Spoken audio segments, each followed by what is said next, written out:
Welcome to Middle Fingers Up, the show where we hold our heads high and our middle fingers higher. I'm your host, Kieran McKay. Well, today I'm so excited to be here with my favorite guests from episode 1, my brother Cam and his wonderful wife, Nana, because you guessed it, we are recording the 75th episode, which just blows my mind. So I'm just going to unmute them in case they have banter now to say. When I first started this podcast, I had no idea where this journey would take us, but here we are, stronger and maybe even a little bit more passionate than ever. I want to take a moment also to express my deepest gratitude to each and every one of you who have listened, supported, shared your stories with us along the ways, allowed me to share my worries and my anxieties about moments where I thought maybe this isn't something I should be doing or someone else can do it better than me, that wonderful imposter syndrome. Very appreciative of all of my support network and the folks that joined the support network to really make it strong so that we can get to episode 75. Everyone's engagement and encouragement have fueled this podcast and inspired me beyond measure.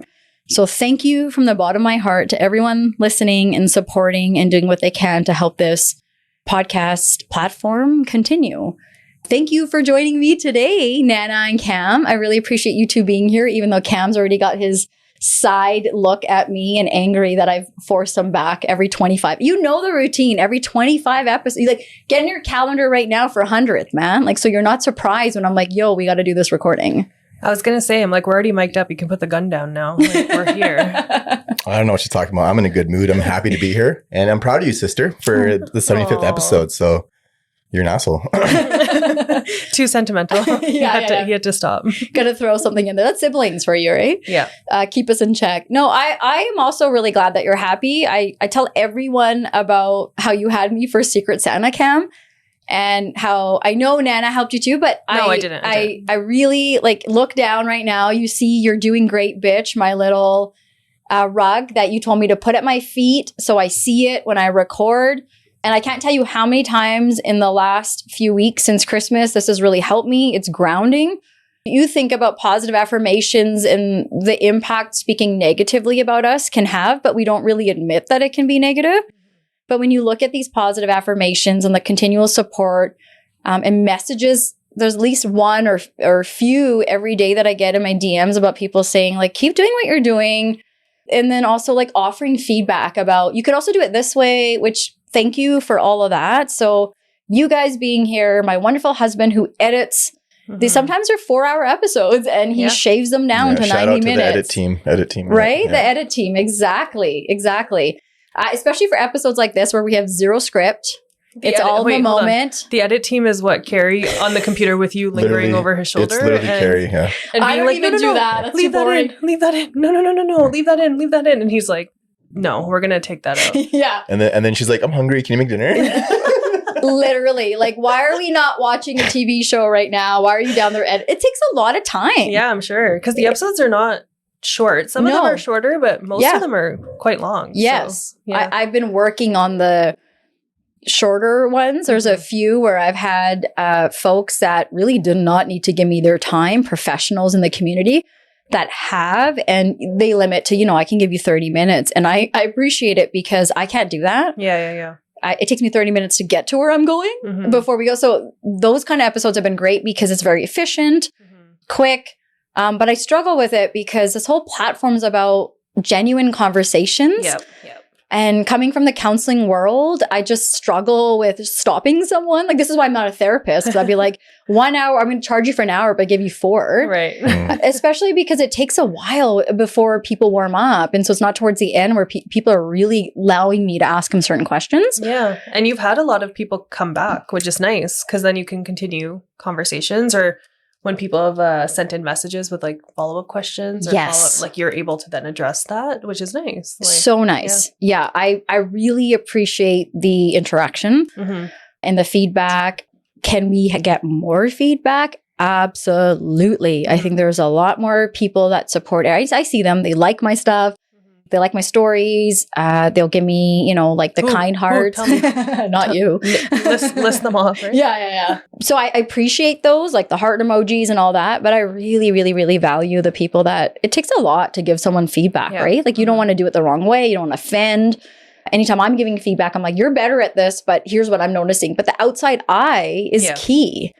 And so when people send those messages, it means a lot because to me, that's a compliment that we want to keep this conversation going. Yeah. Right? Absolutely. And like a true testament to that was, I think Cassie had sent a message in with like a typo. Yes. Yeah. Which sounded like she was being critical of an episode. And then you responded being like, wow, interesting. What part about the conversation was upsetting to you? Right. And she wrote back saying, oh, I'm sorry. I had a typo. Like I meant to say that it was wonderful. Yes. So that's a true testament to your ability to take feedback. So that's great. I was so appreciative of it because I know it was funny because obviously your heart sinks because this is my pride. I'm really honored to be able to do something like this, but I want the feedback. But sometimes when you get it, you're like, oh, okay.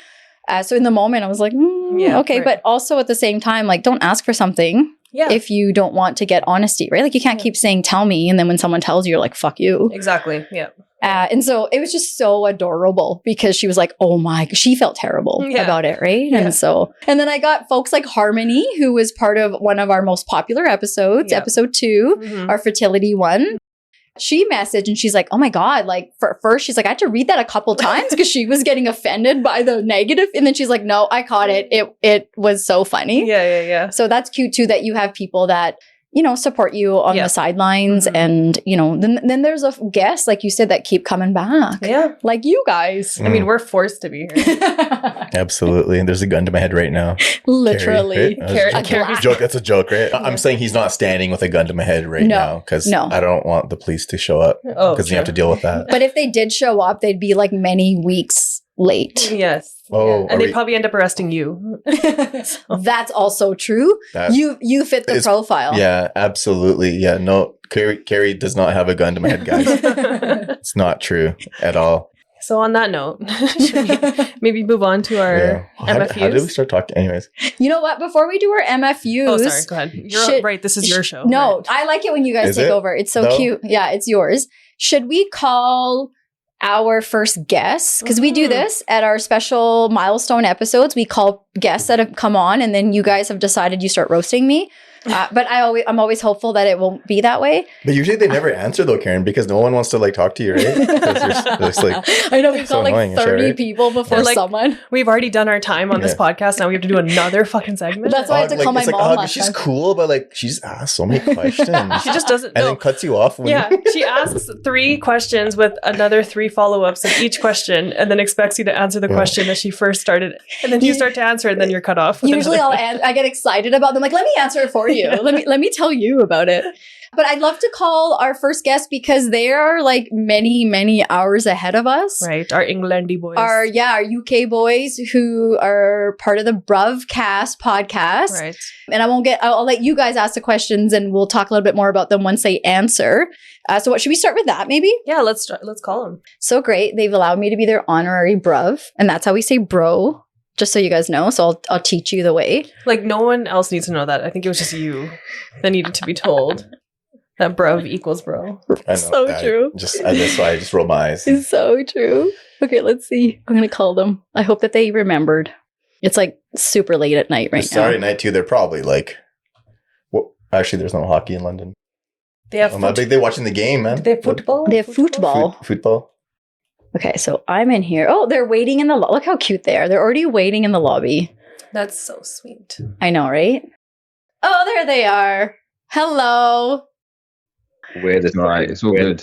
My apologies. I'm gonna put you this way so that you don't need to see me. You see me enough, but you can meet my brother Cam. This is Raj. How you doing? Nice, this is nice Mick. man. How are you doing?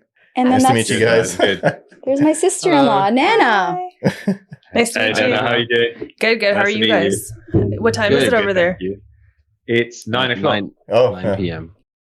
It's pretty It's late. actually coincidence that this is what time we normally record anyway, to be fair. Yeah, So this is our time, so yeah. which is Because they really have good. kids and stuff. They got jobs. They're not yeah. like me who sits around all day waiting for people to show up. They have like such a busy life going You go on to over bed there. before your kids go to bed, so they I did probably last have to night. put their kids to bed, then they can do their podcast, right? Friday night, I was in bed way before them. Yep. My wife makes me wash the dishes before I can do it. Someone taught you well. She isn't. You low key like washing the dishes, though, isn't it? Like a little bit of like Yeah. a little meditation there, like Definitely. Yeah. Yeah, he says that now. Does he actually do dishes? I don't know. I do dishes all the time. Well, You know that. Put them in the dishwasher. we'll have a private conversation That's it. later. The only thing I have to say about dishes is we weren't allowed to use a dishwasher in our Mhm. house growing up because our mom didn't trust it. So I don't know about you guys, but we used it for like Tupperware containers. But guess who the dishwasher was when we'd have like 70 family members coming over for family night?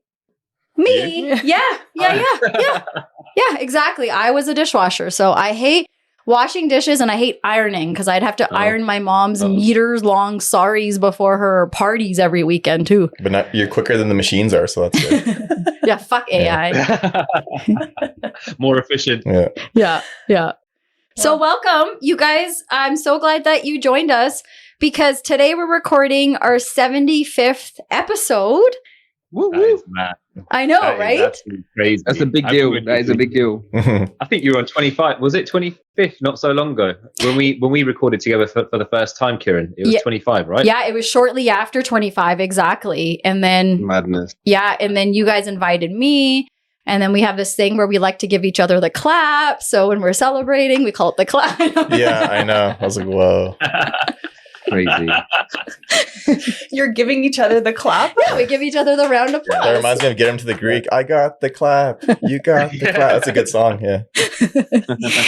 But I was so glad that when I asked you guys to join, because this is kind of our structure. These guys take over and, we just do a check-in, a reflection of how the last few episodes went. What are we learning? Where are we going? And I've just been so appreciative of meeting you two and how willing you have been to join, come on, and getting to be part of, watching your trajectory, how your podcast is going, how you two are blowing up, which from day one we've talked about was such a big deal because you have two brown boys talking about the things that maybe we wish we did, we didn't. And it's just so cool to hear from you two. And you can tell with your fan base how much people appreciate some of the, things that we go through between the Eastern and Western worlds and trying to, glue it together or find a balance together. And so you guys do it so well. And I was really, really glad when you both did not hesitate and were like, yes, we'll take this call. So thank you. Always. Well, You're that's nice. You're honorary bruv, so we have to oblige. So no, we love coming on with you guys. So thank You you see so that? much. You guys- Kieran. That was, You see that? You I'm an guys honorary ha- bro. Okay. You guys have to stop saying that because it's getting to her head. That she's Oh, like she's an now. honorary bro. Yeah, she tells anyone and everyone, like, it's like the random worker at like the superstore, and she's like, I'm an honorary bro. And they're like, ma'am, we just asked if you wanted your flowers bagged. And I'm like, no. Let's listen to the story though. But okay, keeping in line with our quarterly meetings here, we're taking over this episode. So we have a Okay. series of questions for you guys, and then Cam has a top 5 to ask you guys. Okay. Cool. So my first Is it question. individual? Is it Yes. individual or is it together? I would say it's individual, right? The top 5? Yeah. It could be individual. It could be together. And like each top 5 could be a different category for them. No, they both. I think they both get to do their top 5 within the same category. Yeah, but their own answers. Yeah, they should own because they're two. Yeah. They're Yeah. two separate entities. Like, Raj calls me babe all the time. Oh. I do. Calls his wife bruv all the time. So So I just and then sometimes I just call you brave. brave. Okay, don't tell Karen that. She's gonna be like, "Why aren't you guys calling me that?" yeah, right. I guess you have to actually be brave to be called that. You're- You're brave, okay? Chill. Okay, first question. I know you guys came on as guests on Karen's podcast, and then she Wait, went are we on- recording? Yeah. Oh yeah, man. We've been recording since. Yeah, I know it's business when they come on. I know every time they come on, my dad's like, "Man, Nana's such a good host." First question. You have been on Kieran's podcast as guests, and you've also had her on as a guest. What would you say was like the biggest difference between that dynamic for you guys? Oh, good question. But shut up. I'm asking them, not you. Between when she was on ours and we were on hers. Yes.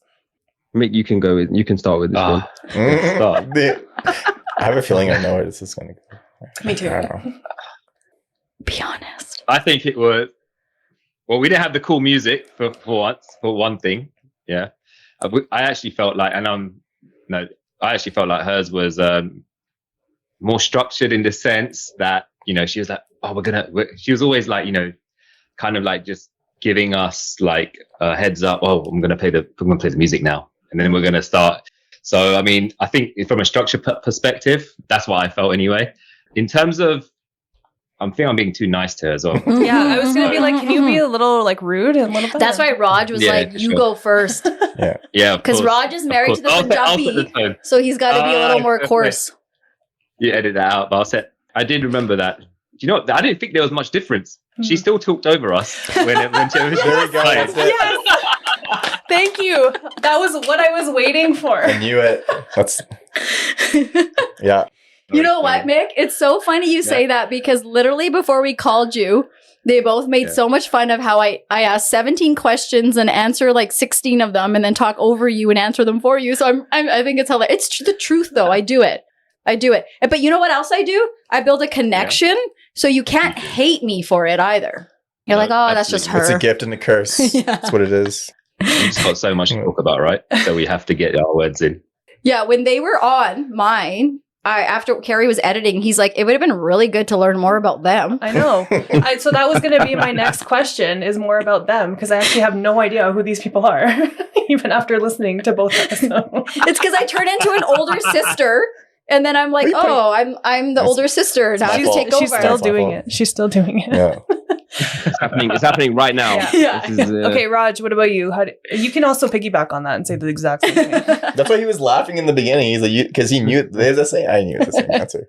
I think similar to what Mick was saying, when we did our episode with Kieran, I think Kieran was maybe our second ever guest, and I'd heard a couple of her episodes before, so I kind of had an idea of like how it was going to go. But definitely we were inspired by just kind of the way that she was like running the episode, and how she was like organizing it. I think we've also used some of her like approaches as well in our episode. So I think that was one thing. It was almost us learning in the episode that we were doing with Kieran. And then also learning how do you hold your ground and make sure that you're heard. Well done.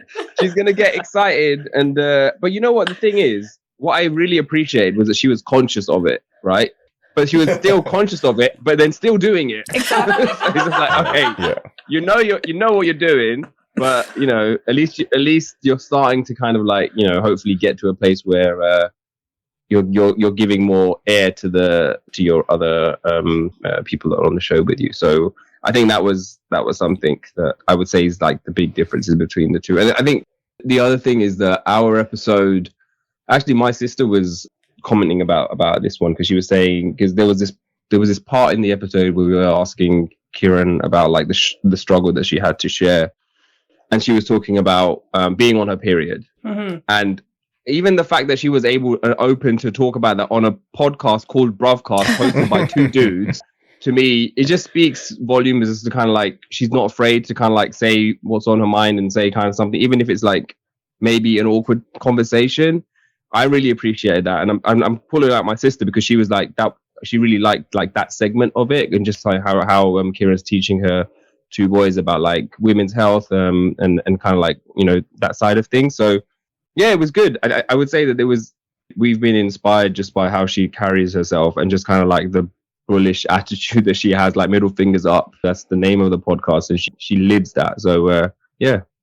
I thought I'd end it on a nice note. Aww. I mean, you didn't have to, but yeah, we are never going to hear the end of that. Like those compliments. Oh, wow. She'd be like, you guys were there. You don't even have to listen to the episode. You were there. I'll be like, remember guys? Remember when my bruvs talk so highly of me? Oh my God. Oh my goodness. I'm regretting this so heavily. I know. I to give them. Look at what I have to give them in order to get them to come on here. Right? I got this right here. I still haven't taken it, but for anyone that can't see us, because your listeners can't see us, we're drinking alcohol. Yes, yeah. This is what she does to me, guys, and I quit. What you got?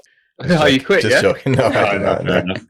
Well, what time is it there? So this is like a early. It's 2:15 p.m. Okay, well it's 9 p.m. somewhere. Yeah. It's Saturday, man. It was a rough week. Well, like Drake's, what does he say? You can't drink all day if you don't start in the morning. We don't quote Drake around here. Just sorry. because we're Canadian doesn't mean we quote Drake. But anyways, that's I was like, you're gonna say Drake in front of Cam? I know. Cam is very particular about his rappers. And so even though we love Drake because he's Canadian, Cam's like, no, that doesn't qualify for being a good rapper. Because he's not a rapper. But we'll talk about that later. He's not. Yeah, he's not a rapper. Yeah, he's not a rapper. He's an entertainer. Right? He's an entertainer. What do you guys say? Should we try to do our top 5? Yeah, sure, let's do it. It's a good so, segue. I don't know, because should I give them options or should I just... No, you should not give them options. Tell them what to do, yeah. Tell them what to do? Yeah. I'm going to give them an easy one because I want to give them something that actually won't put them on the spot. Because it's 5. 5's a lot, you know? If you want to give them options, go ahead. I just give them 2. 2. So it's up. Okay, you guys can do the same one or you can do whichever one you want out of these 2. So I was thinking top 5 movies or top 5 Punjabi songs. Oh, damn. And they can be Punjabi / like Hindi songs too. It doesn't have to be just Punjabi. Giving them the option was... I'll do Punjabi songs, top 5 Punjabi songs. Top 5 Punjabi songs? You go first. I'm going to do top 5 movies. Okay. Nice. Oh, wow. We like the variety. Yeah. Okay. So whoever wants to go first, what? Go on, Raj. All right, okay. Mick's getting him back. You went first last time. All right, so top 5. Okay. All time. All time, yeah? Yeah. Damn. This is tough. For you, obviously. For you. Like, not what people say. I want to hear, from the heart. Yeah. From the heart. Even if it's, embarrassing. I would say coming in at number 5, I really like Aja Mahi. Oh, that's a really good one. Mm-hmm. It's like a banger. Yeah. It still bangs today. Yeah. Evergreen track. Good to hear on the dance floor. Good to hear when you're in your car. Kind of like, ticks a bunch of boxes. So I would say that's at number 5. It's a good one. And sorry, we should have said this doesn't have to be like 5 is your least favorite and 1 is your first. Like it's just your top 5. It can be that too if you want to do that. If you want to rank them, it's completely up to you. Oh, but they don't have to be ranked. Okay, that's easier. They don't have to. I'm just gonna do semi-ranked. All right, so sometimes ranking it's easier though. I don't know. Like I really like Diljit Dosanjh. Yeah. I think he's phenomenal on so many levels. He's good. Extremely talented. He can act, he can sing, he can dance, he can rap. Like there isn't anything that he can't do in my eyes, right? So and I think Moonchild Era was one of his best albums, in my opinion. Really good. Yeah. So I would say Vibe is good coming in at number 4. It's good. Number 3. Okay. Number 3, I would say, is another, going back to like those Mets and Tricks days. I can't remember what album this song is from. You're going to have to sing it. Sarukda. Oh, I don't know if I know that. Yeah, which one is that? Oh, yeah. That one. Oh, thank you for singing. It's like a very undercover track, but I would say that one would be number 3. Number 2, Dil Karda. Again, this is probably a bit more like UK than you guys have heard out there. So Dil Karda is number 2. Sing it. Yeah. You have you heard that one? No, I was like, I don't unless you sing it and I remember. Yeah. Hoy hoy ke mitrana dil karda. Oh yeah. We know that one. I don't know if I know that one. That sounds familiar. I think you have to sing more. Yeah, keep going. No, that's what you're getting. We have to start going to pain. I haven't been drinking since 2 p.m. right? If I was first verse. Also, I'd why the not? entire album, if that was my case. If I was drinking since 2 p.m., you get the whole album. Like, one verse. Okay, number 1 to me, actually one of my all-time favorite albums is Legalized Punjabi MC. Any track from that album is a banger. So I wouldn't be able to choose one. It's just one of the best. I think that's one of, if not the best Punjabi album, in my opinion.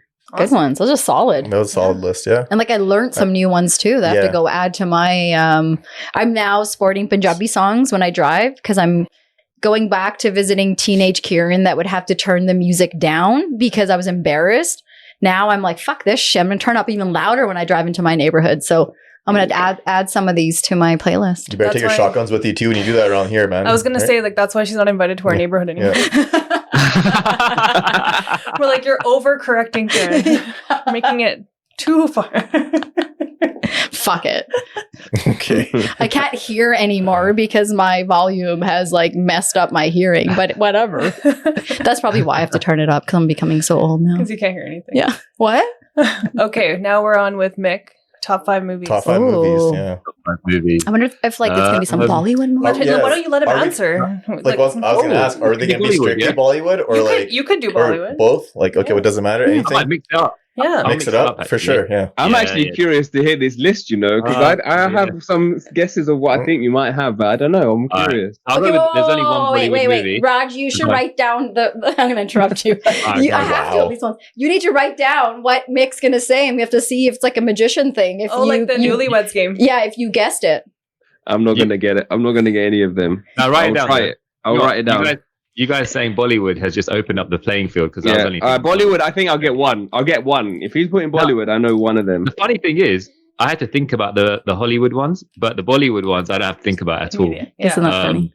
But right. Okay, fine. I'll go with. I'm not. Wait. Let me write them down quickly. See, it's cute. Say it.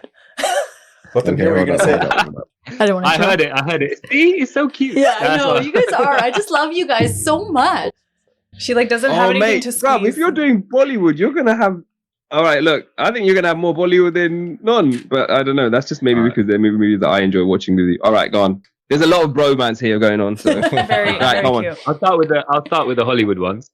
So there's 2. Shawshank Redemption. Nice, great choice. Yeah. Great choice. Yeah, and Captain Phillips. Nice. Oh, I think I've only seen that one once, so I would have to rewatch that one. Which one was that one? I think of the Pirates. That's one, right? Tom Hanks. Tom Hanks? The Pirates. Oh, they get captured? Yeah. That's a good one. It's a good movie. Yeah.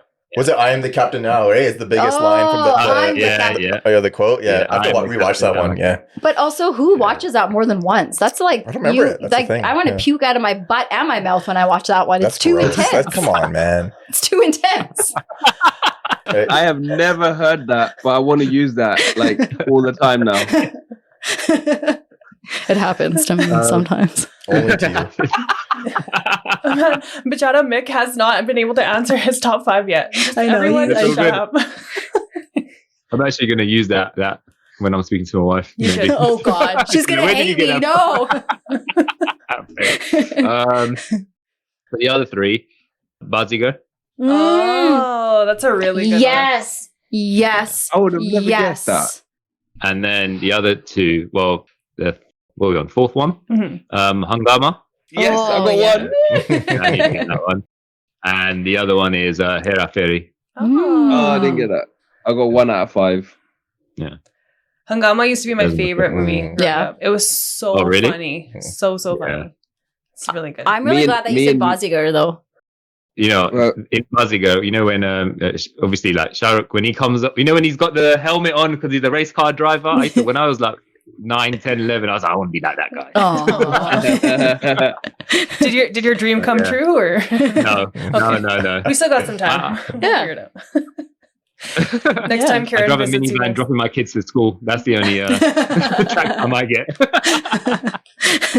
But Hungama is a common movie for both of us that we're obsessed. I mean, I think we can pretty much recite the entire dialogue of that movie because of the amount of times we've seen it. Yeah, that's awesome. What do you think it is about? Because there's 3 of you in this room, or both our rooms, that love that. So, what is it about that movie in particular for you guys? For me, it's Paresh Rawal.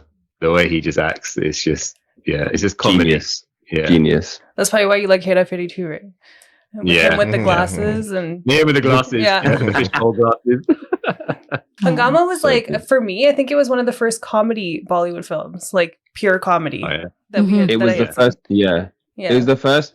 It was the first one that I had seen that was not like cringe comedy. It was just like, oh my God, this is actually hilarious. And the dialogue, like Paresh Rawal's dialogue is so quick. Mm-hmm. Like sometimes he says some things and you have to watch it a couple of times to actually absorb what he's actually saying and the joke he's making. Yeah.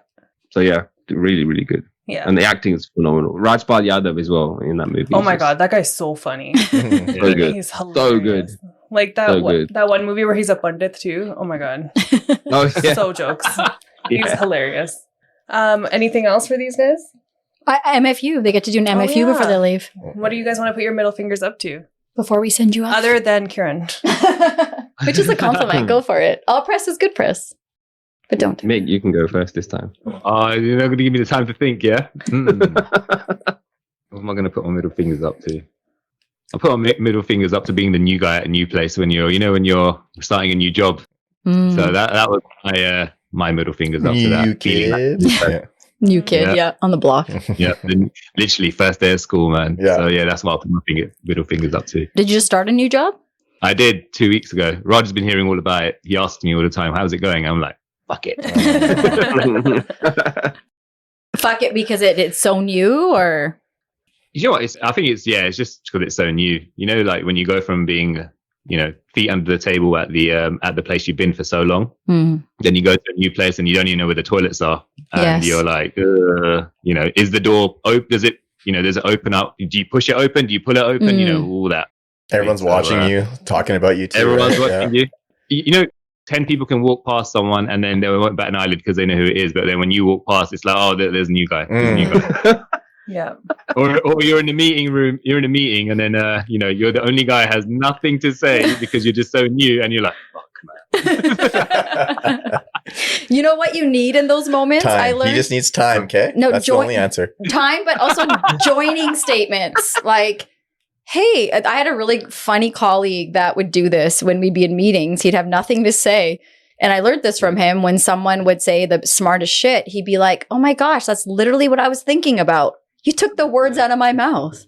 That's very transparent, Kieran. Everyone knows what you're doing. I don't know. I thought he was a genius. I was like, why didn't I think of that? I made up some shit that I got in trouble for later. Because you're not a genius. You just said he's a genius. That's right? true. That's very different. That's why you didn't come up with that, right? Fine. Fuck you both. Seriously. Middle fingers up to these two. All press is good press, right? Come on. That's true. It was 5 minutes ago until the shit went down, but whatever. It's all good. Well, best of luck with your new job, Mick. Thank you so much, Nena. I hope you find the toilets. I hope I find them too. He knows what they are. He has to know if it's a push or pull. That's the thing. Right. Yeah. Like that. That's a good question to ask. Is it push or pull? I don't know. Like in the UK, or is it more push or pull? Is there like is it like It's varied. It's very okay. Yeah. It's a minefield out there. Just don't know. Because here Like it's usually it's always a push around here. Yeah. No, it's not. Everything's so old in this country that it could have been a push, but now it's a pull. Now that's it. Yeah. And then every now and then it's sliding door. Yeah. Or it's just a four. I'm so scared I don't even want to find out. Yeah. Just stand outside and wait for someone to open it for you. I'll wait until I come home. Oh my God. It is funny, those little things that we just take granted for, but then when you're in a new space, I also think it's like our ego that gets in the way because we're so used to wanting or being like we know what we're doing. And then when we don't, it kind of throws us off. I remember when I had a job back in the day, I always appreciated the new staff because like you, Mick, being new, you have like a fresh perspective. Like you're going to come in with these eyes that have never seen the things and the stuff that the people are so immune to. So hopefully there's good people where you work that will ask you your feedback because, eventually you'll be one of them too and you'll miss some of that stuff. Those little perspectives that I think only new people can bring in. Man, you just took the words out of my mouth. I was literally going to say that. Wow. Oh my God, I'm trying so hard not to snort because I snort when I drink and now I want to when I laugh, I'm like, can't snort because it won't sound good on here. But I do agree with that because it gives you a fresh perspective, right? Like when new people start from this point onwards, you'll be like, hey, the washroom's a push door, Exactly.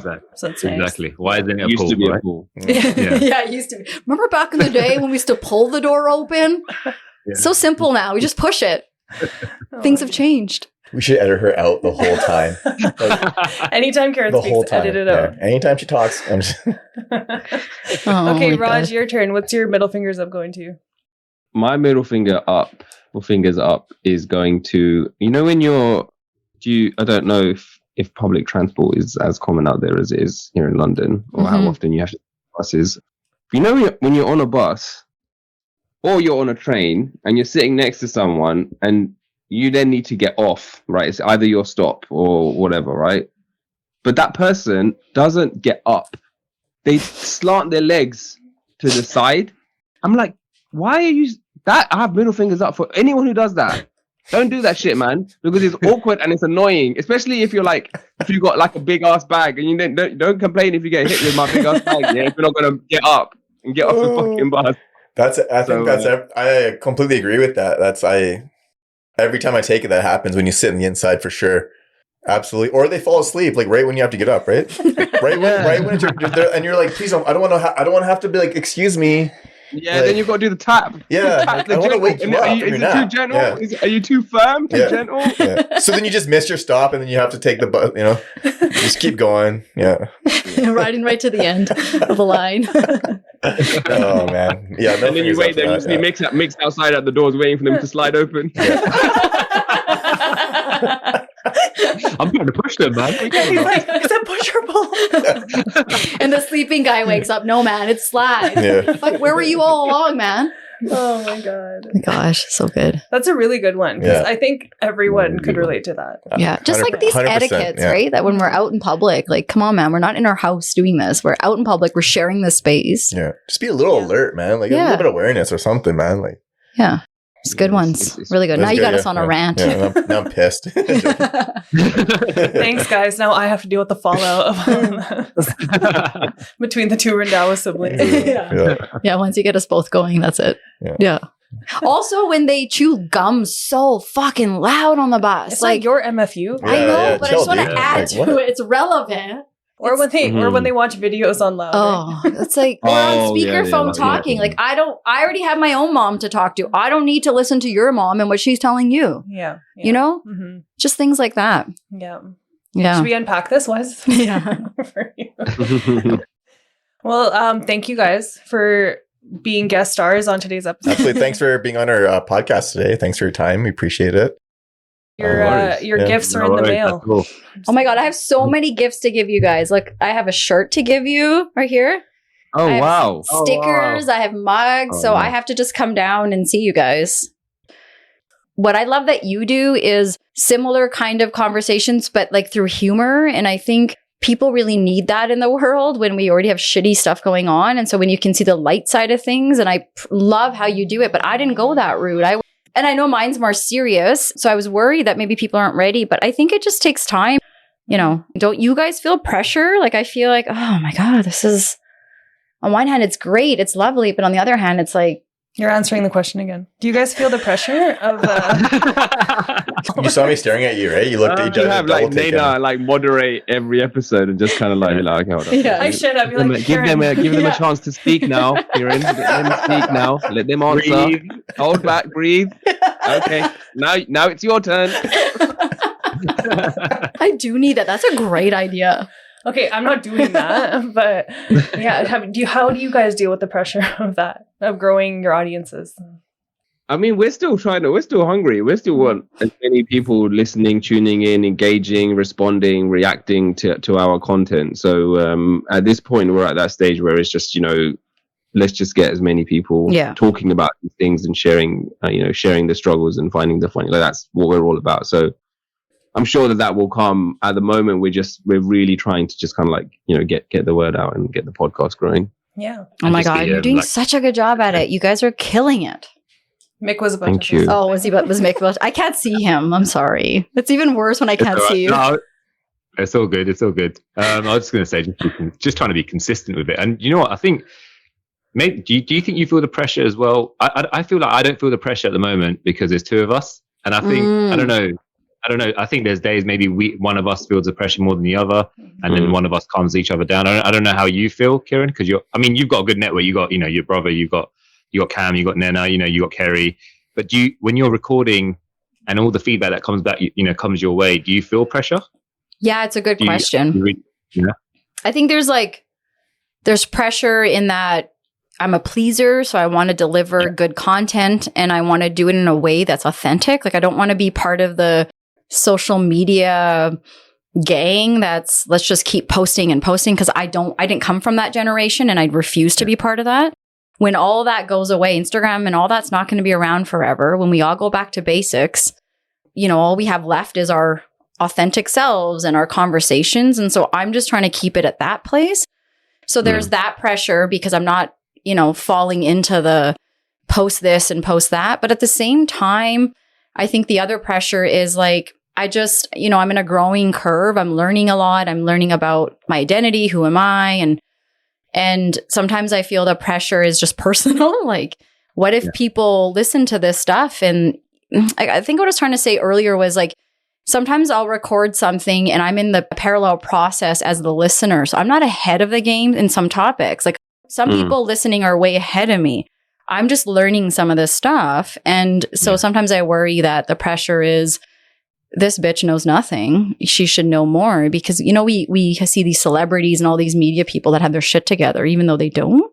So there's that pressure. But I don't know. I think having good people around you that are like, okay, don't do that. Like keep doing what you're doing is so helpful. Definitely. I completely agree. Like I think we've spoken 3 times now between the first version and this one. I'd have to say like your personality and the way you do things and keep it authentic is like, it's so level headed.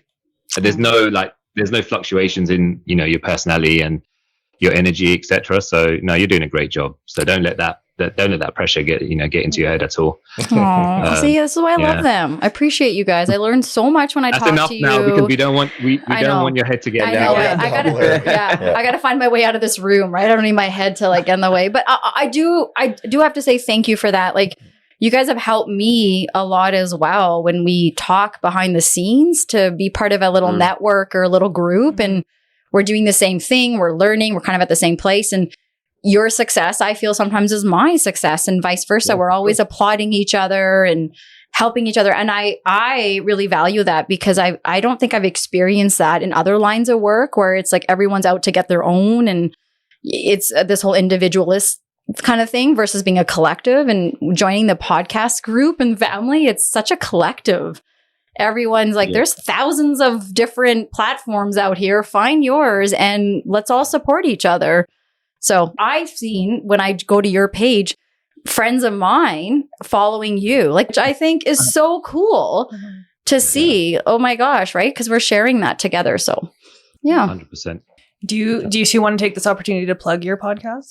So Brovcast is available on all major platforms, including Spotify, Apple. We drop episodes every Thursday. Instagram handle is BrovcastPod. And we're all about sharing the struggle and finding the funny. And just looking through everyday struggles with a comedic perspective. So if you want to check us out, give us a listen, give us a follow. And thank you. I don't enunciate. We'll add it. We'll add it when we post it. We'll add it. We'll add it. Yeah. Thank you very much for doing this. I know Karen, we're making fun of her, but she talks very highly of you too. And it was very nice meeting you. You guys are hilarious. Yeah, it was awesome meeting you guys. Yeah, you guys are really cool. Thank you guys. Easy to talk to for sure, which is good. Yeah. It was nice to hang out. Yeah. Hopefully we get to hang out in person one day. I know. Definitely. I feel like it's going to happen. I'm going to make it happen in the fall. I don't know. I'm just. I was like, maybe in September we're going that area, but I don't know how much time we have. We have we'll figure it. We'll try to figure something. We can skip. So we'll see, man. You never know, man. You never know. Yeah. No, maybe you guys need to meet us in Amsterdam. Can you guys imagine though how jealous Karen would be if Cam and I got to meet you first? That would be amazing. Amazing. Send her a selfie of us. Oh, the selfie. And then you're recording the best podcast episode ever together, and everyone's we send her 50 pictures of us all together, different angles, different people in and out.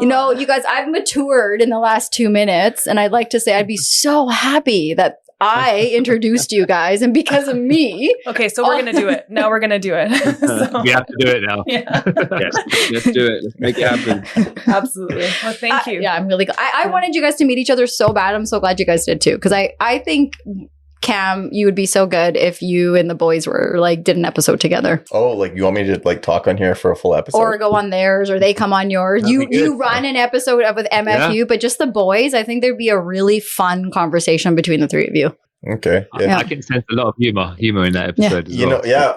I'm down, Karen. You just cut that check for me, and we'll get her popping, because that's the whole point of. I'm playing. No, that'd be awesome. I'd be in for that for sure.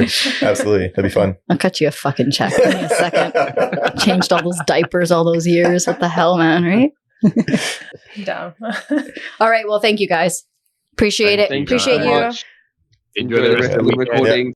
Love those guys so much. Every time, which has only been 3-4 times now, I get in a room with them or even like messaging them on through our DMs. I just leave with this like high buzz like feeling of just genuine love and support. Yeah, they were very warm, very nice. Yeah, I guess that's the cool thing about this podcast stuff. It just brings a lot of people together. Hey, yeah, you would never they're from like across the world. Yeah, you would never meet them. Yeah, you'd never meet them. Totally. And you know how I met them was when I interviewed Bhavin Badresa from Suche Art. Yes. Yep. And they follow Bhavin, who they just interviewed recently. Oh yeah. And I thought they knew Bhavin, so they started liking my stuff because Bhavin kind of brought them towards me. Mm-hmm. And right away, when I started looking at their content, I was like, you guys are amazing. This needs to keep, because how many brown guys do we get to have out there talking about the stuff that we need? Mm-hmm. So I was so grateful that they were really receptive to coming on, and then they invited me, and then, they'll give me tips and feedback and vice versa. So it's been really nice to have that support. It's all about the right people coming together to help our community too and stuff. Yeah, right? exactly. It's very sweet, very sweet interaction. I agree. All of you think very highly of each other. So totally. I will always, because they blow my mind every time. Are we going to do our middle fingers up, or are we doing that later on? Yeah, you know what? We can do ours in a little bit. Let's call our next guest. Oh yes, Gajal is here. Hi. Hi. How are you? I'm good. How are you? Good. Perfect. But he's in the whip. So she's in the whip. That's right. Go for cruise. That's right. So I'll let you face the host today. You're not going to need to see me because these are their hosts today. It's our podcast today. You got Cam and Nana. So we just got off the phone with the Bruvcast. I'm not sure if you follow them or listen to their podcast, but I feel like you would love it. And maybe even your boyfriend would too. Yeah, no, I listened to the episode you recorded with them. Aw. Yeah, I added them to my Spotify, but I haven't had a chance to listen to it yet. Yeah, they're fun. You'll like them. So we won't take up too much of your time, but we're recording the 75th episode, Gajal, for MFU. Yeah, congratulations. That's huge. Aw, thank you. I appreciate that. I feel like it is huge. After episode 1, which was literally with these two, I did not know that we would be all the way to episode 75, but here we are. So, but honestly, it's because of folks like you who support us, who send us feedback, who come on as guests and share your story. The trust and the love and the support provide such a big connection. And I know after your episode that you were on, it's like you can't go and tell this stuff to your grandma. Yeah. We got a lot of really amazing feedback about your story and how you shared racism in the workplace. And I think a lot of folks out there that are experiencing microaggressions or experiencing racism don't even realize it. And don't even realize that they have the ability to say something about it, or at least work through the emotions that they're feeling. And having someone like you who stood up and said, I'm going to talk about this, was such a big deal. I had folks tell me, and I think even tell Nana, that it was around your episode and a few around yours where people started to like really tune in. I think people took some breaks for a while with some of the themes, and yours was one of the ones that brought a lot of folks back and were like, we want to know more about this because we're experiencing this. So thank you for that. Yeah, I love that. I'm really glad. Yeah, so just as hosting the 75th episode, we're calling back to some of our favorite guests. Yeah. And you were definitely one of those. As Karen said, a lot of people had really good feedback to give about your episode and your story. I was just more wondering, it's a difficult topic to talk about because you're still currently in the field of being a pilot. How did you feel walking away from that conversation, and how did you feel when the episode came out? I actually felt really good. And then the people that reached out to me and listened to it, they really made me feel supported as well. And then it was also sad because a lot of them had similar experiences, and then I got to listen to those as well. Oh, that's awesome. So a lot of people kind of came to you to share what happened to them That's too. awesome. Yeah. That's what they could come to you to Yeah, talk which about it that. does suck. Yeah, so many people have experienced similar stuff, which really does suck though. Mm-hmm. Yeah, absolutely. But you were kind of able to give them like a comfort place to be able to come to you, Mhm. right? To talk about it because you were so open about your Yeah. story. Yeah. Do you have any feedback for Miss McKay over here about her podcast skills? Don't hold And her back. hosting Don't hold back. skills? Don't hold back.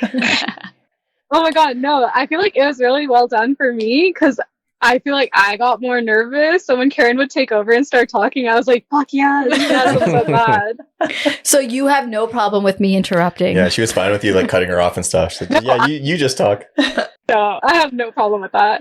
We were just joking for like 5 minutes with the Bruvcast about, Nana asked him a similar question and about their thoughts, in terms of like the dynamic and differences. And they both talked about me interrupting, but they did it in such a cute way. But yeah, like that was the funny part about how that is my go-to, my thing. I do this. I get excited. I want to be heard. I want to listen. I want to connect, all the things that I don't know how to wait my turn. So I appreciate hearing you say, oh yeah, I was okay with it. Yeah, no, I personally really liked it because I was super nervous in the beginning. And then when you were doing that, I was like, okay, yes, this makes me feel so much better. Though, like guests like you that are so vulnerable to talk about vulnerable topics, like, today we're recording a fun episode. So we can be present, we can have a good time. However, when we talk about topics like yours, racism in the workplace, it's not easy to step up and have that kind of a conversation because often we don't. And when someone like you does it, I can feel that too with the nerves, and I get nervous too. And sometimes like even asking the questions in the moment are hard because I'm more compassionate towards where you might be in the seat you're sitting. And then I have to remember, but we're doing this not just for you and me. We're doing this for all the other people out there that don't recognize this is happening or don't have the validation and support when this is happening. And so I think then we kind of work through it and get through it. But I as a host also feel it too sometimes. And, sometimes I want to rescue you, but that's not what you're coming on to do. You're not coming on to be rescued. You're coming on to say, this is the stuff that goes on and we need to recognize this stuff. Yeah, and I feel like the support part plays a huge part in it because not a lot of people have the support. Like they don't have friends and family that are willing to listen. Yeah. So they might feel like they have any other place that they can talk about it. So it's nice that like people get a chance to hear it and then they feel like they can go and talk about it too. Yeah, exactly. Yeah, because it's interesting for me as a listener to hear that you were nervous because listening to that episode and you came off so strong, courageous, very vulnerable, as Karen said, honest, like all of the things that you would want to hear from someone that went through something like you went through. So as a listener, I did not get that vibe at all. So good on you for covering that up. I really appreciate it because I was listening to it and I was like, oh no, my voice is cracking. No, She messaged me that. I thank you for bringing that up because you sent me a text about this is good, but my voice was and do you remember what we said about that though? Yeah. Like, I totally get it. But then at the time I was like, oh, I wish I was a little bit stronger and I could have said it with like, my voice wasn't cracking. That would have made me feel so much better that I could like say what I needed to say in a stronger way. But it makes it more real, I guess. yeah, and it's also like why does your voice have to be clear and crisp and just that expectation you're putting on yourself is not necessary. The fact that you're talking about the story is courage enough, that's sufficient and that's enough for you to be able to call yourself brave because not a lot of people can talk about that stuff. Brave is doing something scary and knowing you're doing something scary, but then doing it anyway. And I think when we know that it's scary and we're doing it, our voice should crack. We should break down. We should be in tears because it's normal. Yeah. Yeah. In that position. Yeah. Yeah. We're not just having a everyday back and forth banter of how's the weather today. Yeah. Like you're talking about something that's real and you're talking about something that very few people will talk about. Yes. So this is what I said to her. I was like, I'm glad your voice was cracking so people listening can understand that this is impactful. This is important. This is something that can break someone apart. This isn't just a basic, I had a shitty day. This is your life. And someone's telling you because the color of your skin is a reason why you shouldn't be doing what you're doing, or because you're terrible, or like your color of your skin is the driving force behind what your success, like, you know. So to me, I was grateful that you did crack. Mm-hmm. Yeah. Yeah. Oh, I appreciate that. Yeah. It's very humanizing. Yeah. It makes the listener feel like I could see myself in you too. It's not like some celebrity talking about things, you know? And they're like completely like normal, like no like emotion. Totally. Like robotic. it's like scripted or something. Like Yeah. you want to feel like it's like it obviously it's real, Yeah. but that's how you want to listen to it too, right? Like Yeah. Yeah. Yeah. that's the whole point Exactly. of the podcast, right? It was like That's right. Mm-hmm. The real stories, right? My favorite part of Kajal's episode was the whole piece about you can say and spell pterodactyl, Yeah. but you can't say my name. I like think about that every day. And we were on a family spring break trip, Kajal, and I thought about you at the Houston airport when we were going through one of the 1,000 securities. And the white man, who's an old man, and he had to like take our passport before we went through the other security. And he says all my family members' names accurate. And then he looks at mine, and I know he's going to say like butcher it or whatnot.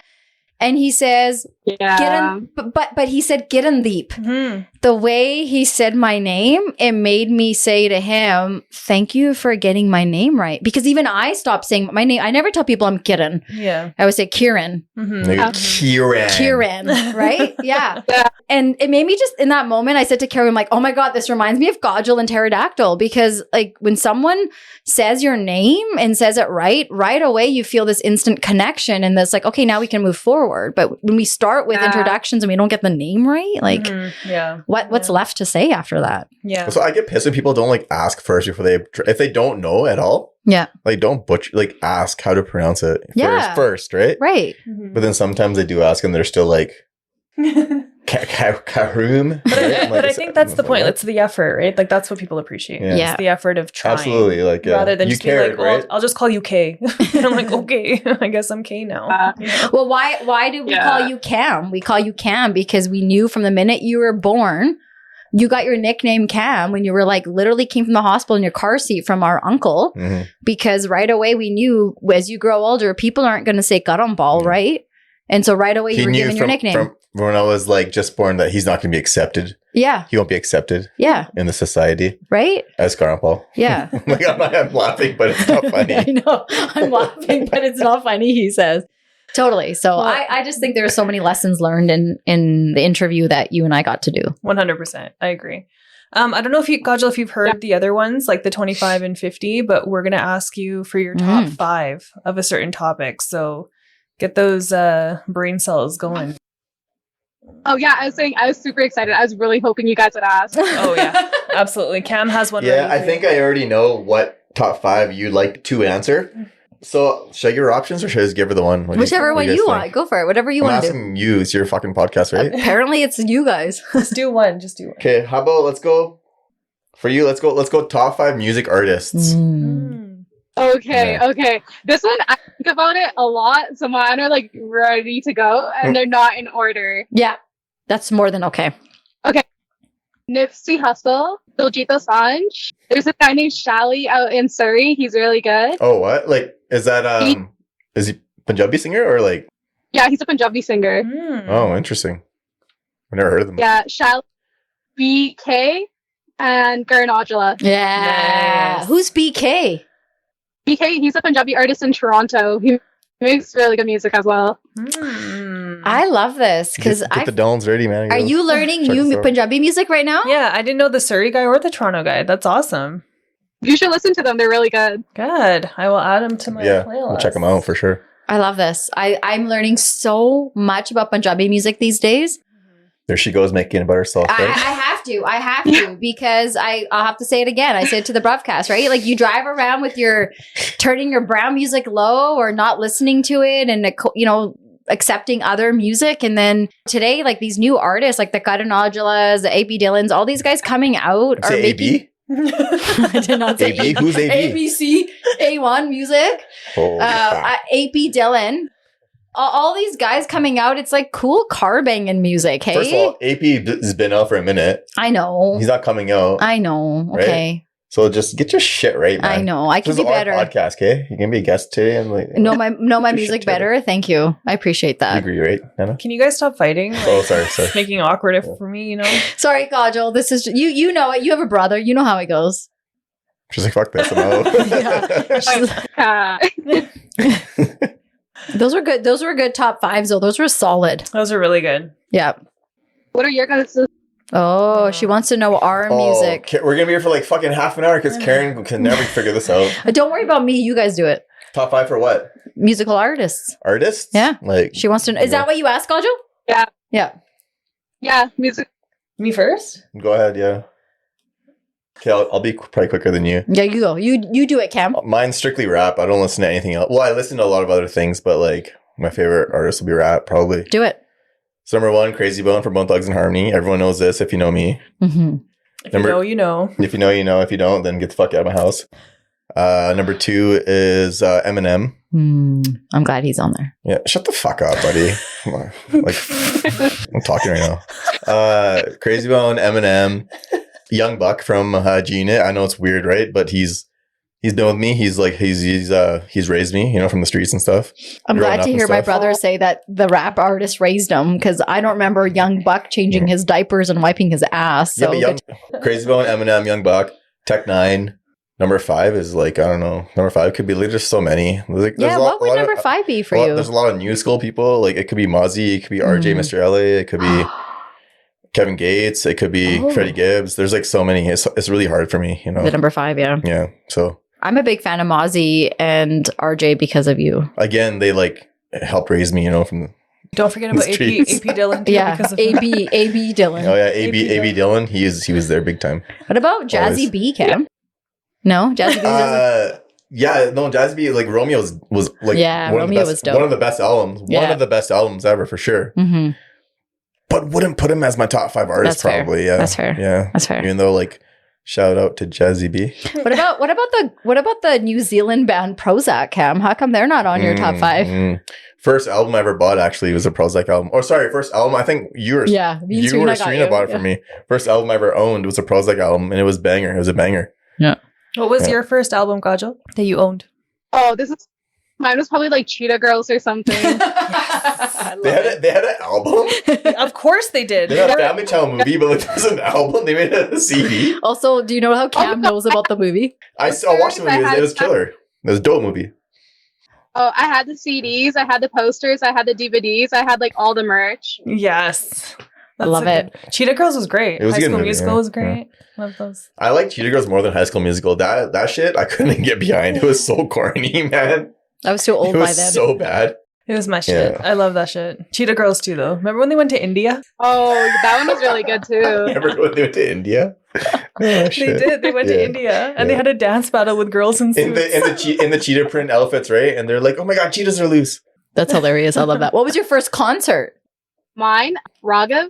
I don't know if you know who that is. Yeah, yeah. Yeah, I do. Sorry, who I was know it? because of Nana. Mm-hmm. Who? Raghav. I was like Okay, 17, sorry. so my mom snuck me in. You were 17, so your mom took you?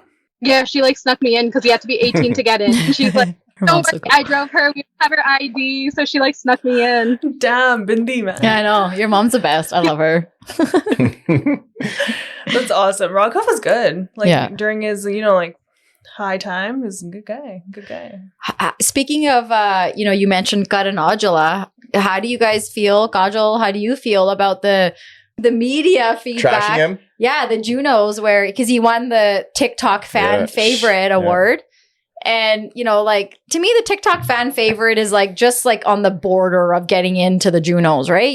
You're just getting there. So you're not even getting a full Juno. I thought he didn't win I thought he won a Canadian award. No. He won That's that the Juno. this TikTok fan award Yeah. one. Oh yes, that was the issue. Is because he's not. But people, there was so much controversy because people were like, "He's a PR. He's not Canadian." Yeah, he and all wasn't this. born here, And shit, they're like, right? "This isn't Canadian music." I thought he was American though the whole time. I thought he was. No, I he's thought he from was. here. He's from Chilliwack, Surrey, too. I thought he Yeah. was. I thought he was from California. Well, this India, whole time. but- That's crazy. What are you guys talking? Like, do you guys heard about that, Kajal? What do you guys think about that? Yeah, I did hear about that, but I feel like regardless, he's still representing us, and he did it in a really good way. So all press is good press. That's right. I agree. Right. If anything, it just brought more attention to That one award. Yeah. And him, like, who's this guy? And now people are going to listen to him. And everyone that listens to him, it has to be like, this guy rocks. No, they know Punjabi music is on the market, buddy. Punjabi music. We're here and we're never leaving, bitch. Right? That's right. Yeah, that's right.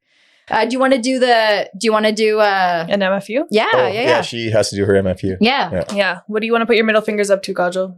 Oh my God. Middle fingers up to my work office because I'm pretty sure there's mold in there. And every time I come to work, I feel like I'm dying. Oh my So God. this like little break in my car was so needed. Oh my God. That's fucked up, man. Yeah. What kind of conditions My are work you was- working in? Are you there? Frozen Oogie. The mold made her pass out. Karen, the mold froze her phone. The mold froze Gogel's phone. That's fucking bad, people. Well, she'll come back. Okay.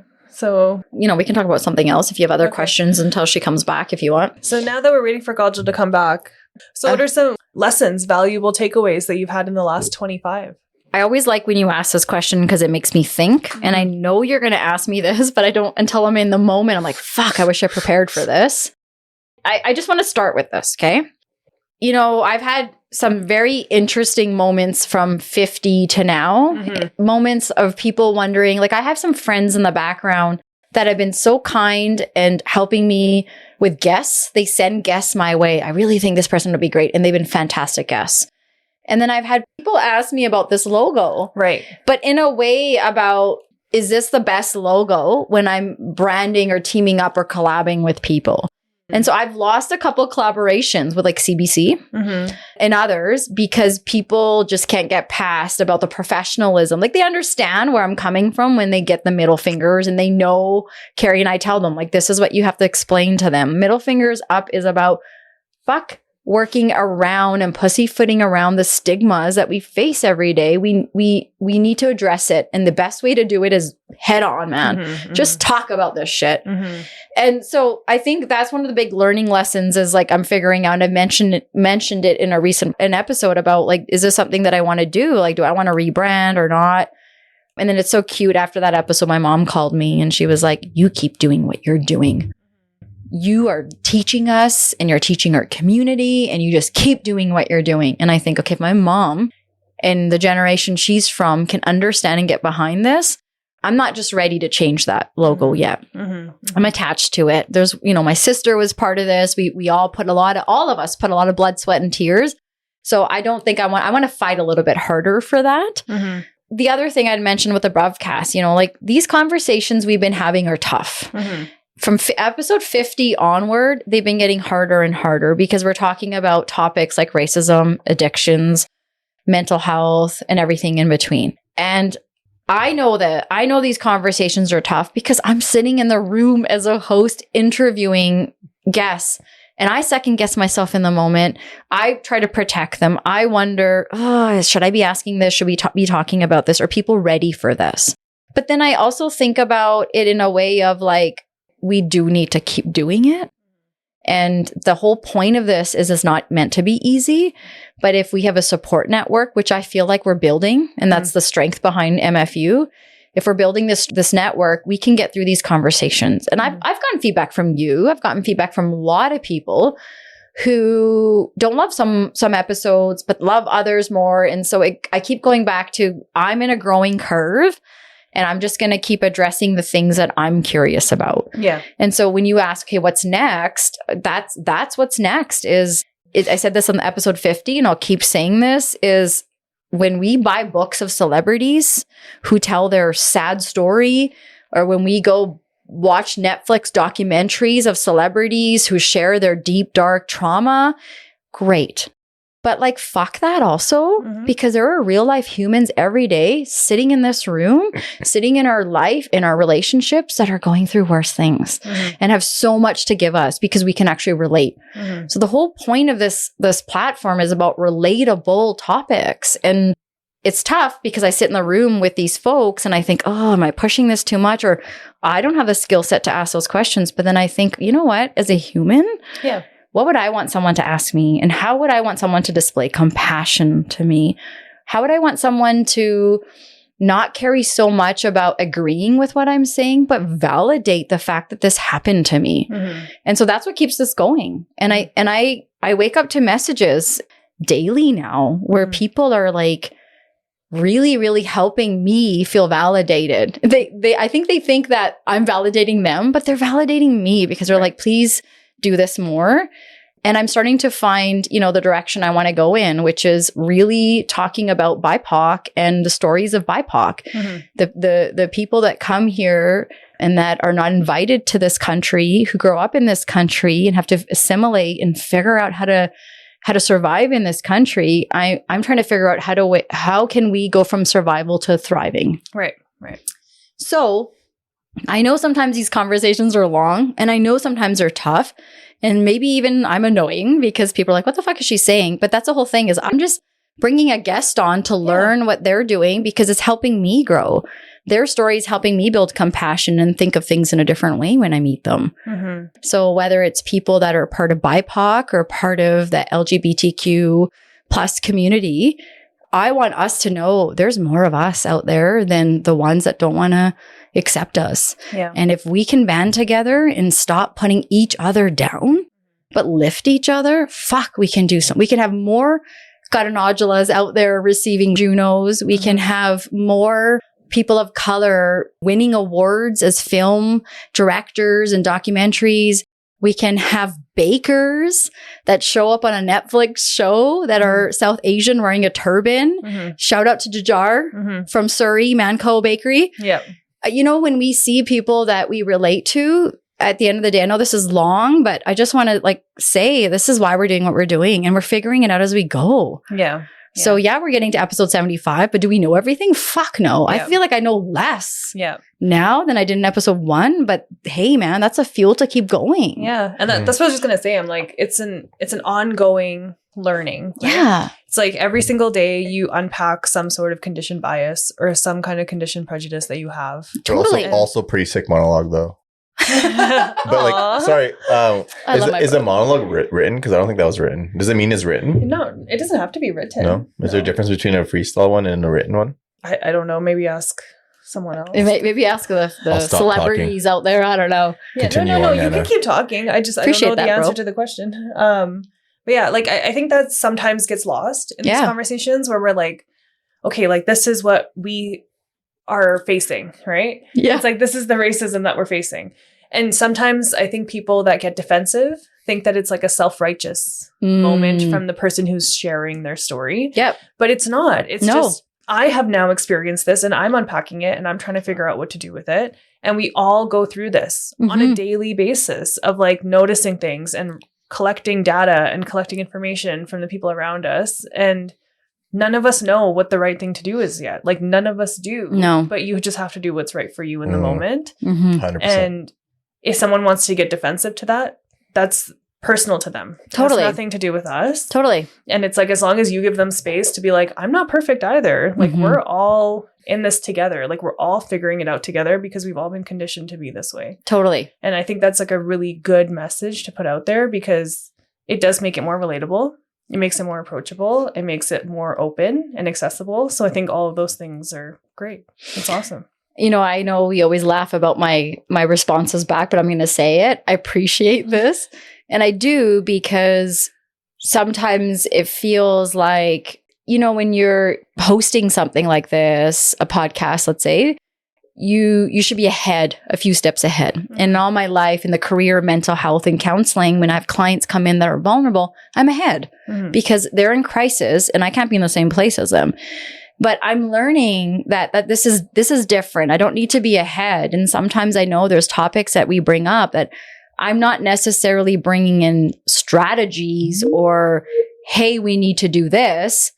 I'm more talking to people in the moment about, okay, we're all learning. And I have gotten that kind of feedback from people, which is thanks for being in real time with us. Yep. Because we're all, and my message at the end of every episode is if you have something to contribute to this conversation, and maybe it's better than what I said, maybe there's more information or maybe you're curious, send it our way. And I'm so grateful to the ones that are. But I still think we need more feedback. I think people are holding back. Skin is thick. So I know that I'm not always ahead on some of these topics. And I think that's the whole point of being in real time and being where we're at. Because I don't have the answers. I'm figuring them out as we go. And a lot of the guests provide so much validation and a lot of the answers for me. And I think for the listeners too, because people keep coming back, right? Yeah. I like officially now we're entering episode 75 and I feel like I can say this. I have people that will message me and say, can I come on? Yeah. I've never had that before until recently. And I think we're doing something right, which is getting into some of the deeper, darker stories with the BIPOC population. And I also want to give a shout out to the white folks that continue to stay and learn with us. I have received so much feedback recently from some of our listeners that are not BIPOC that are trying to learn, trying to understand. And I appreciate them saying, I won't know. I can't understand where you're coming from, but I'm trying to figure out what my role is. And for those folks, including my husband, who's part of that, thank you for that. Like I got this beautiful message yesterday. Actually, Justine, who was the winner of our MFU giveaway. And just, she was like, I was just journaling and I thought of you and I wanted to let you know, keep doing what you're doing. Let's keep holding our heads high together and middle fingers up to being in that marginalized group. And I'm learning so much. And I literally woke up to this message after posting something about the whole white fragility thing I had with a white therapist on recently. Right. Yeah. And I was reluctant to make an episode like that because I didn't want to offend people. And I think I'm starting to learn that people have to be responsible for their own being offended and their feelings about these things. I can't hold the responsibility to that. Yeah. But if I do it in a graceful way, more people are going to want to be part of it. Yeah. And, getting one message like that to me is like getting thousands. Right. Because I have people that out there that are saying, I want to learn, I want to be better. I'm glad you answered my question before I even asked it. I was going to ask you about current or some recent feedback that you got that you liked. But that was one of them. Justine's was so good. And I got this one here, which made my heart melt the other day. And it was from a follower who, when people follow you, I think it's kind of cool to also give them support and love too. She's just said like, thank you for living your purpose and doing what you're doing. And it was because I'm getting the Puni sisters to come on and talk about their experience. They're very well known in Canada. They had the highest profile sexual abuse case in Canada. They have a book, The Silent Stoning. They have a movie out. They have all sorts of things to talk about the sexual abuse they endured from childhood onwards. And topics like addiction, sexual abuse, all these trauma-related topics are really big in our community. And if it's in our community, it's got to be in many more. Right. And so to have the Puni sisters and, message you and say, yeah, let's do this.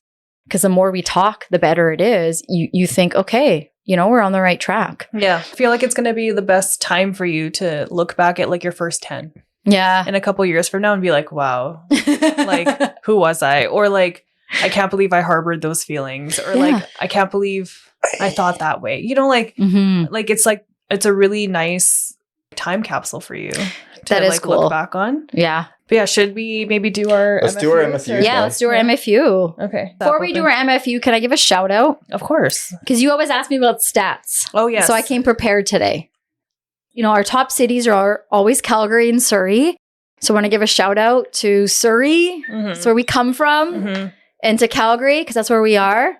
But Sydney, Australia, thank you to all of our listeners out there because you guys are our top quote unquote foreign city. Yeah. So that means a lot. But our like supporters are growing. We always have Canada. US is really growing. The UK has grown more and more. And we always talk about the UK. Australia. But Germany, Mexico, and South Africa have really, really grown. So however many, if it's the same person that accidentally keeps listening to the same app, I don't know what you're doing out there, but thank you so much from being so far away, but feeling so connected and wanting to listen to us. And I'd love to hear from all of you. Yeah. That are from different countries and continents about why do you keep coming back and listening? And also what's relevant to you? What do you want? Because this isn't my podcast. This is our podcast. So what do we want to do moving forward? And India. I mentioned them the last couple of times. India has grown. And that one, you know, I talked about in the episode 50, that one was like a proud moment. And I was like in tears the other day when Carrie and I were looking at the stats about India's growing. Yeah. So, you know, we're getting there. Can I say something mean? Yes. And can you not edit it out? Yeah. I bet you like the listener in Brazil is probably somebody who's like, your voice puts their grandma to sleep or something. What? You know what? If my voice puts you to sleep, listen to But all you'll of them. take the view. I'll take the view. It's like Jigglypuff. Yeah. All press is good press. Yeah, it's good. All right, Cam, what's your MFU? We'll have to think about it, guys. Okay, so there is something that's bothering me a little bit. It hasn't bothered me for a while. It might be a little controversial, but We love controversy. middle fingers up to anyone who was against any girl, woman, lady who wants to have an abortion. I think you have no right even expressing an opinion on someone wanting to have an abortion. If they don't want to or not fit to bring a child into this world we live in, that's not up to you. Okay? So fuck you. It's not murder. You're fucking crazy. Absolutely crazy. Yeah. It's Fuck. like, yeah, why are we going backwards? What? I agree. And coming from a man, I really am glad you shared that today. Thank you for that, bro. Good job. You did good, kid.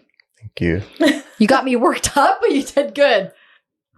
Well, we've been talking about a little bit lately how stupid it is. Yeah, Like because that. there's been some crazy stuff coming out of the US and, things. Women, they're like losing their lives and having long-term health issues because they couldn't go to their own state and they had to travel. Yeah. Like, and like the do you think the woman actually wants to make this decision? Do you think it's an easy decision, first of all, where we wake up in the morning, we're like, well, today I just want to have a mimosa and an abortion. Or being someone who got raped and then having to have a child and then not being like old enough or fit to have that child. And now that child's in foster care. So that child's going to have a shitty life for the rest of their life.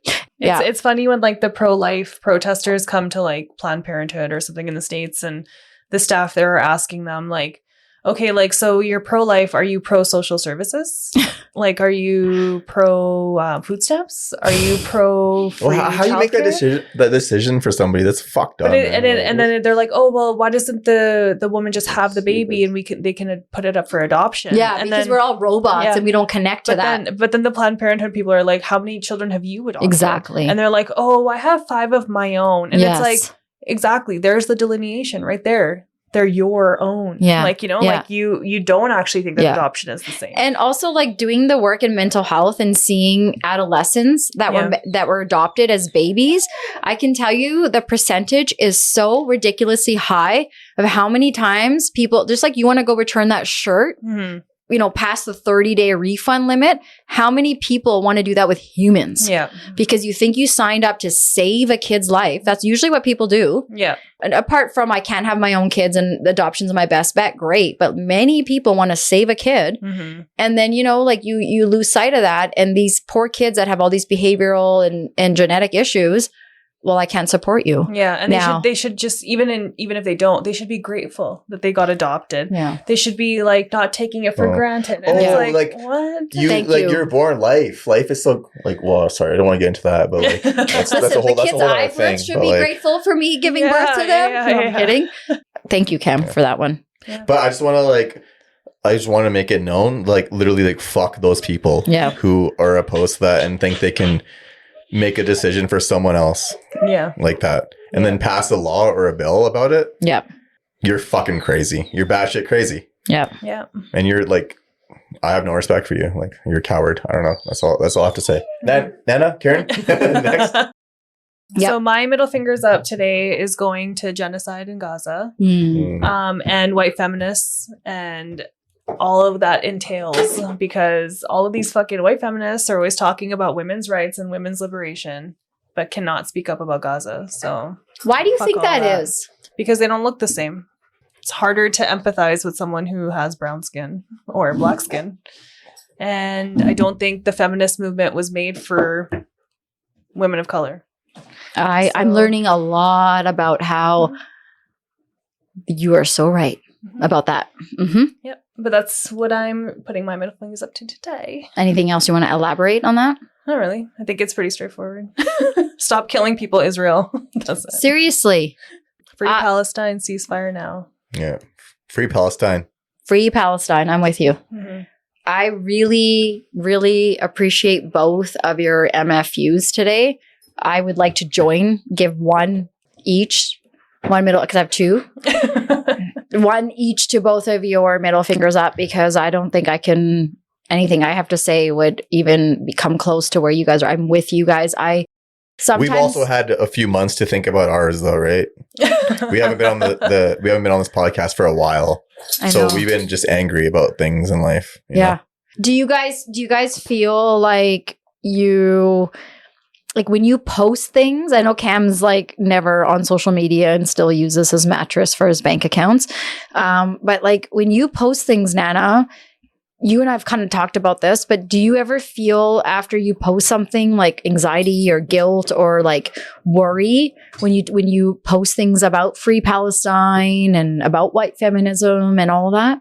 I did at first, like very soon after October 7th and like everything that was happening. I mean, the history between Palestine and Israel is a lot older than that, older than October 7th. But when people kind of started talking about what was going on in Gaza and like all of those things, I was a little hesitant to post things because of my job. But then when I was on LinkedIn or something, I saw students from different law schools writing letters and, protesting and all these things. And they were giving up articling positions and jobs, and like med students were giving up residencies in order to speak out about these things. And that made me feel so small. And I was like, you know what? Like these guys have something on the line so significant to their career trajectory, and I can't post something, so I had to kind of have a talk with myself where I was like, no, like if I feel this way, I need to say something about it. Totally. For me, it's been really helpful because my sister and I and some other loved ones have had many of these conversations in the background, learning, educating ourselves, and really getting to the beginning of the story. Because I think a lot of times social media fucks it up for us and we only see what we see now, and we can't dig into where did this actually come from? Where did this start? And I think a lot of these last few months since October have helped me also understand and get more clear about there are people in our lives that just won't ever understand. And is it up to us to please them and prove something to them? These are our dogs in the background here. It's so hard to take you seriously when they're like randomly. Well, they agree. There are people out there with white feminism and white people out there that are so good at knowing how to gaslight and trick you and come back at you in a way that makes you think you're dumb and you're stupid and you don't know what you're talking about. Right. Which takes away from the bigger picture that there are these people out there dying. Like people think, why don't they just leave? Why don't the people from Palestine just leave? What do you have to say about that? You're like, oh, are you talking about ethnic cleansing? Like if somebody comes to your neighborhood tomorrow, exactly. We'll go where? You want someone to come knock on my door tomorrow and say, get the fuck out of this community you live in? You think if they couldn't leave, like most of them don't want to leave because that's their home. I get that. But you think if they couldn't leave, they wouldn't? There's also that. Yeah. Like, but also the like, ones that try to leave why get killed should too. they Like, have to? They shouldn't have to, absolutely. But even the people that have tried to leave, they get killed too? Everyone. Everyone. It's like there's so like, there's what do you mean just leave? Like, there's like these safe zones that the IDF is saying people can go through, and then they're getting killed. They get bombed. And it's like there's just no winning here. Yeah. And the fact that people are even suggesting, why don't you just leave, is exactly what is the problem. And it's like, you can't just remove, and like there's like these stupid real estate companies like selling land in Gaza already for new developments in Canada and the US. And it's like, these are illegal occupations. Like it just really does boil down to the fact that these are brown and black people. Yeah. Yeah. And they just are dehumanized to the point of not being able to elicit any empathy. No. And it's really frustrating to watch. It's totally. really, really frustrating. And I just want to say one thing that people can laugh all they want, but I'm going to bring it back to Tupac for a second. Thug life. The hate you give little infants fucks everyone.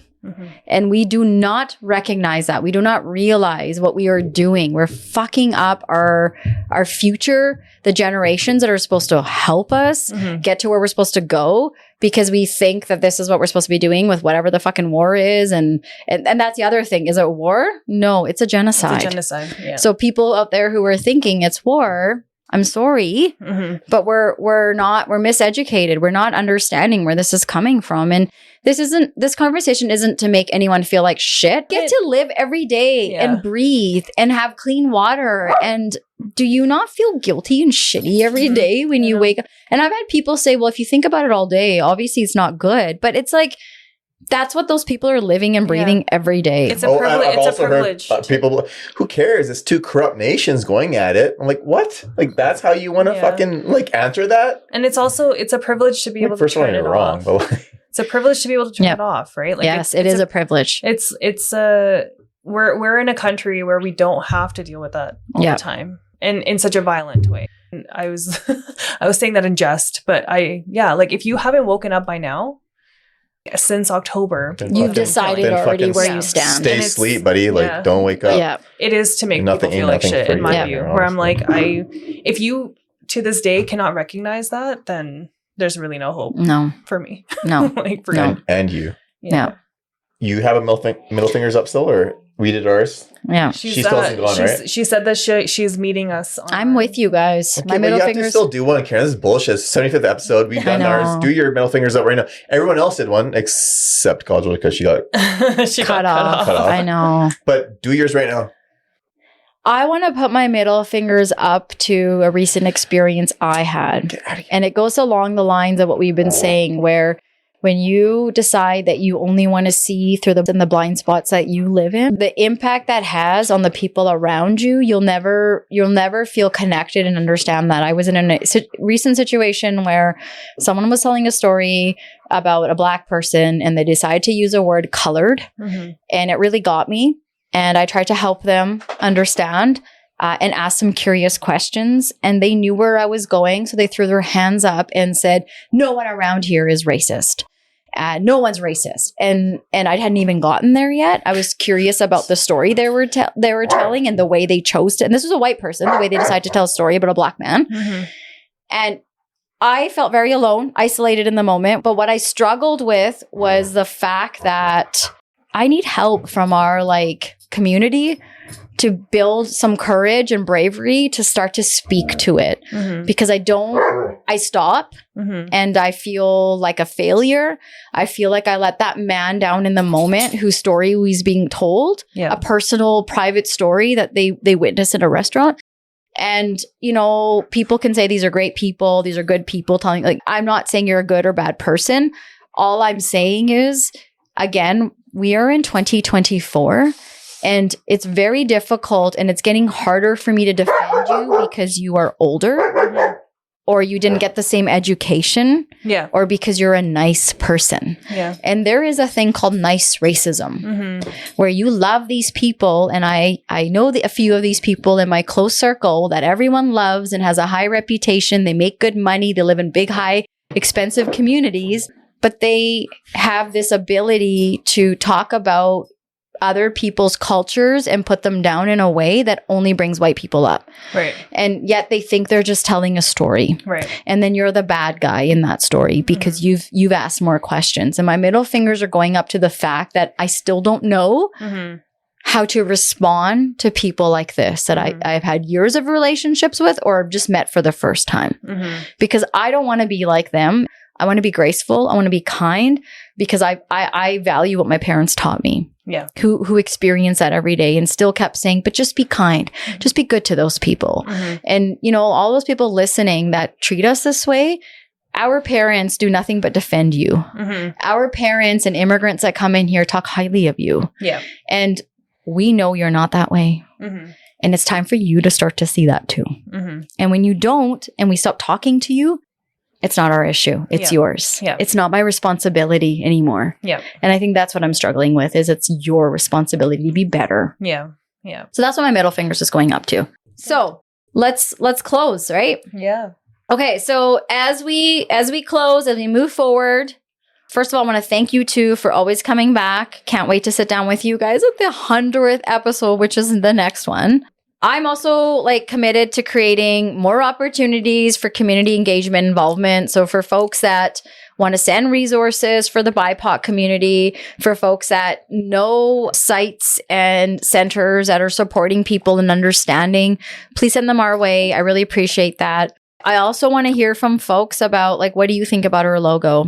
What are your thoughts? What do you think we should do? And I also want to know more from people about, okay, like how do we have these hard conversations and learn from them as opposed to like canceling each other and saying, okay, well, I don't ever want to talk about this again, or I don't want to listen to this chick's podcast because she's always talking shit about whatever. You know, like that's the kind of feedback I want to know, because hard conversations to me are the best ones. Yeah. So we can grow. Yep. Okay. So that's where I'm at. Anything you guys want to add before we close? No, just congrats on 75, man. Congrats. It's a big deal. 7.5. 7.5. You've been consistent, weekly posts, you know, even on vacation, you have it organized. Like, good for you. It's We great. do it. Almost 4,000 followers on Instagram.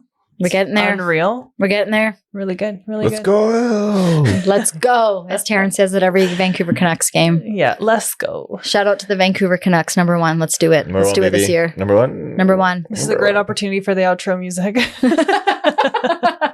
Vancouver Canucks number 1. Ba, ba.